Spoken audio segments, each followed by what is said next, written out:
ఇంకో పక్క అభివృద్ధి వైపు వచ్చిన ప్రదేశ అమరావతి. ఆ రోజు మీరు చూస్తే అమరావతి గాని పూర్తయి ఉంటే మనకు ఒక నగరం వచ్చేది. ఒక నగరం వస్తే ఆర్థిక అభివృద్ధికి కేంద్రంగా ఉండేది. దీనివల్ల ప్రభుత్వానికి ఆదాయం పెరిగేది. దేశంలో ఎక్కడ చూసినా పట్టణాల్లో ఎక్కువ జనాభా ఉంటారు. అదే మరిగా ఆదాయం కూడా ఎక్కువ వస్తుంది.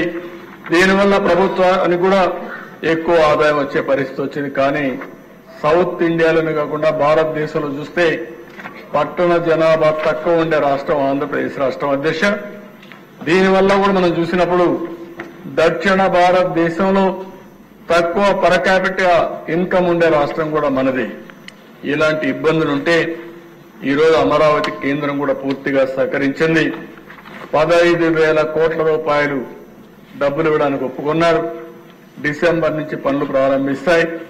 మొత్తం అన్ని పనులు పూర్తి చేసి మళ్లీ అమరావతికి పూర్వ వైభవం తీసుకురావడానికి శ్రీకారం చుట్టాం.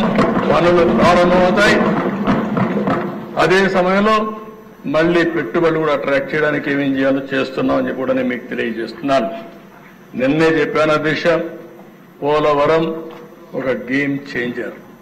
పోలవరం పూర్తయి నదుల అనుసంధానం చేయగలిగితే ఈ రాష్ట్రం నెంబర్ 1 రాష్ట్రం అవుతుంది. పనులకు శ్రీకారం చుడుతున్నాం.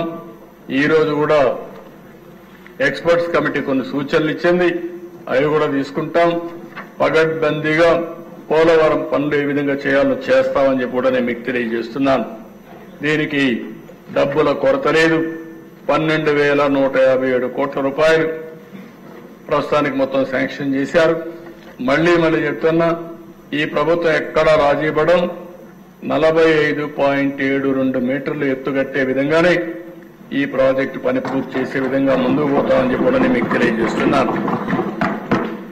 ఇంకో పక్కన దేశ 1-2 కాదు, కేంద్రం డబ్బులు ఇస్తే సెంట్రలీ స్పాన్సర్ స్కీమ్స్ లో డబ్బులు వస్తే అన్ని కూడా డైవర్ట్ చేసేశారు. 4,500 కోట్ల రూపాయలు కేంద్ర నిధులు డైవర్ట్ చేసి కేంద్రం నుంచి డబ్బులు తేలని పరిస్థితికి వచ్చారు.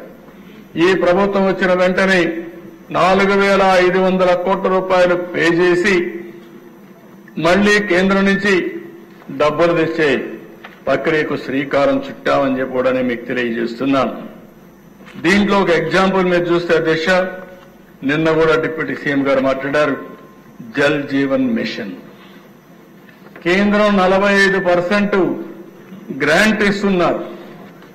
మిగిలిన డబ్బులు మనం పెట్టుకోవాలి. కొన్ని రాష్ట్రాలైతే 1,00,000 కోట్ల రూపాయలతో ఇంటింటికి ట్యాప్ ఇచ్చే పరిస్థితికి వచ్చారు. ఇంకో పక్క వాటర్ కూడా సస్టైనబుల్ సోర్స్ లో తీసుకునే విధానానికి శ్రీకారం చుట్టారు. ఫస్ట్ గైడ్ లైన్స్ ఫిలాసఫీ మీరు చూస్తే మామూలుగా టెంపరవరీ బోర్డు నుంచి కాదు, టెంపరవరీ సోర్స్ నుంచి కాదు, సస్టైనబుల్ సోర్స్ ఉండాలి. అక్కడనే ఇంటింటికి ట్యాప్ ద్వారా నీళ్లు ఇవ్వాలని కేంద్ర ప్రభుత్వం చాలా స్పష్టంగా నిర్దిష్టంగా ప్రకటించింది. అందులోనే తెలుగుదేశం పార్టీ కూడా ఎన్డీఏ కూటమి మొన్న ఎన్నికల్లో చెప్పాం, ఇంటింటికి నీళ్లు ఇస్తాం, ట్యాప్ ద్వారా నీళ్లు ఇస్తామని చాలా స్పష్టంగా హామీ ఇచ్చాం. ఆ హామీకి కట్టుబడి ఉన్నాం. ఒక పక్కన డిప్యూటీ సీఎం గారు, ఇంకో పక్క నారాయణ గారు అమృత్ కింద ఇంటింటికి నీళ్లు ఇచ్చే కార్యక్రమానికి శ్రీకారం చుడతామని చెప్పి కూడా నేను మీకు తెలియజేస్తున్నాను. ఇంకో పక్కన దేశ పంచాయతీలకు 990 కోట్ల రూపాయలు రిలీజ్ చేశాం. ఫైనాన్స్ కమిషన్ డబ్బులు ఇప్పుడు మళ్లీ ఒక 1,100-1,200 కోట్ల రూపాయలు వచ్చే పరిస్థితి ఉంది. ఇంకో పక్కన నరేగా మీరు అధ్యక్ష 5 సంవత్సరాలు ఏం చేశారో ఎవరికి తెలియదు. ఎక్కడ పనులైనాయో పనులు చూసే పరిస్థితి లేదు. ఇది మంచి కార్యక్రమం. 14-19లో మీరు చూస్తే నరేగాను ఉపయోగించుకుని గ్రామీణ ప్రాంతంలో 24,000 కిలోమీటర్లు సిమెంట్ రోడ్లు వేసిన చరిత్ర ఆ రోజు ప్రభుత్వానికి. ఈ 5 ఏళ్లు చూస్తే ఎక్కడ డబ్బులైతే డ్రా చేశారు కానీ ఎక్కడా పనులు కాని పరిస్థితి. అందుకే మొన్నే ఒకేసారి భారతదేశ చరిత్రలో ఒక రోజున గ్రామ సభలు పెట్టిన సందర్భం లేదు అధ్యక్ష. 16,000 గ్రామ సభలు పెట్టి 4,500 కోట్ల రూపాయలతో ఎస్టిమేట్స్ తయారు చేసి 30,000 పనులకు శ్రీకారం చుట్టారు. జనవరి 15కి సంక్రాంతి కంటే ముందే పూర్తి చేసే విధంగా కార్యక్రమాలు చేస్తున్నారు.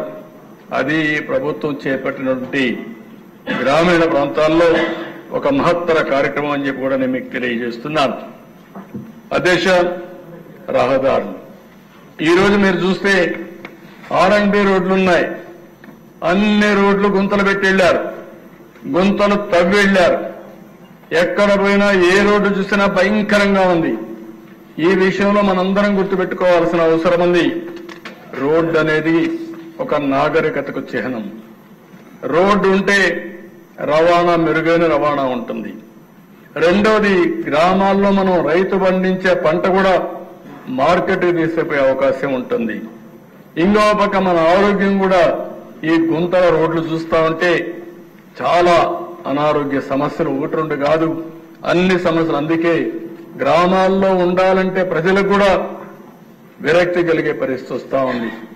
అందుకనే ఇవన్నీ కూడా చేయాలనే ఉద్దేశంతో